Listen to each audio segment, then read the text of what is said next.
آنکھوں میں چمک لانے کے لیے سوتے وقت ایک کالی کشمش کھا لیا کرو۔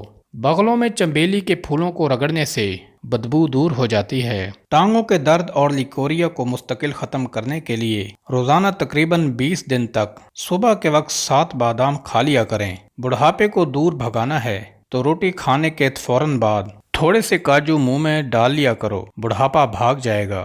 وزن زیادہ بڑھنے لگے تو چکوترا استعمال کرو، چند دنوں میں وزن میں خاطر خواہ کمی واقع ہو جائے گی۔ صبح ناشتہ کرنے کے بعد ایک الائچی منہ میں ڈال لیا کرو، بوڑھے لوگوں کی طرح آپ کا سانس نہیں پھولے گا۔ بیر کھانے سے موٹاپا دور ہو جاتا ہے۔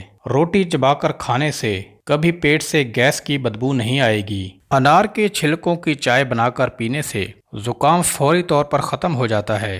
جن لوگوں کو بواسیر کی پرابلم ہو جائے وہ گڑ والا شربت بنا کر پی لیا کریں، بواسیر کا مسئلہ حل ہو جائے گا۔ تیز تیز پیدل چلنے سے آپ کبھی بیمار نہیں ہوں گے۔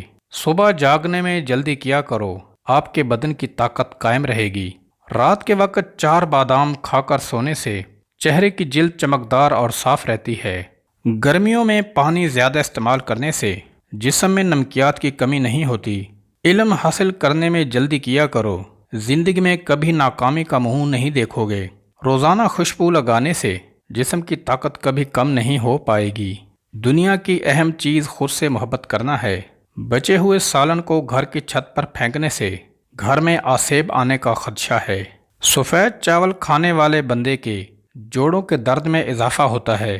ابلے ہوئے چاولوں کا پانی سر پر لگانے سے بال چمکدار ہو جاتے ہیں۔ باجرے کی روٹی کھانے سے مردانہ طاقت میں بے پناہ اضافہ ہو جاتا ہے۔ جن عورتوں کے چہرے پر غیر ضروری بال ہوں وہ چہرے پر لیموں کے چھلکے مسلتی رہیں، غیر ضروری بال بہت جلد ختم ہو جائیں گے۔ کشمش کھانے سے رنگ نکھرتا ہے۔ شام کے وقت کیلا کھانے سے سینے میں بلغم پیدا ہو جاتی ہے۔